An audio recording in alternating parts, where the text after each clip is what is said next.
претходните видеа со Маријана ги објаснивме разговорниот, административниот и уметничко-литературниот стил. Денес ќе зборуваме за научниот стил. Научниот стил се користи во областите на техниката, науката и образованието. Може да биде во устна и писмена форма.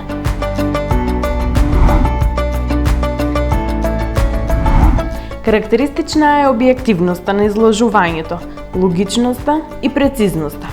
Јазичниот израз кај овој стил е строго специјален за определена област, со претходно осмислен исказ. Кај научниот стил разликуваме 3 подстила.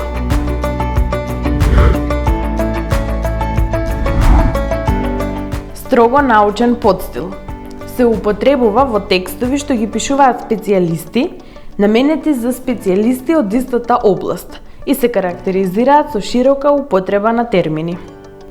Овој подстил се карактеризира со информативност, прецизност, логичност и се користи при пишување монографии, дисертации, реферати, статии и воопшто на секаква стручна литература.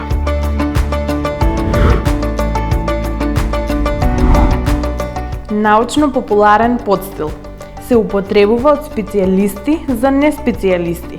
Овој стил е поедноставен, а термините се преведуваат или објаснуваат. Се користи во книги, статии, списанија, за предавања и слично.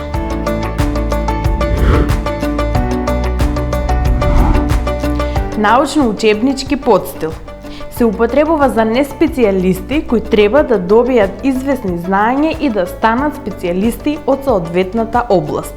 Овој подстил се користи во учебници, учебни помагала, статии, прирачници и слично. Начинот на излагањето треба да биде во согласност со возраста и претходните знаења на тие што го користат учебникот.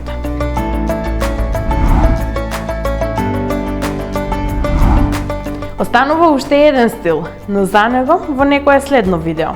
Дечки, се гледаме наредната недела.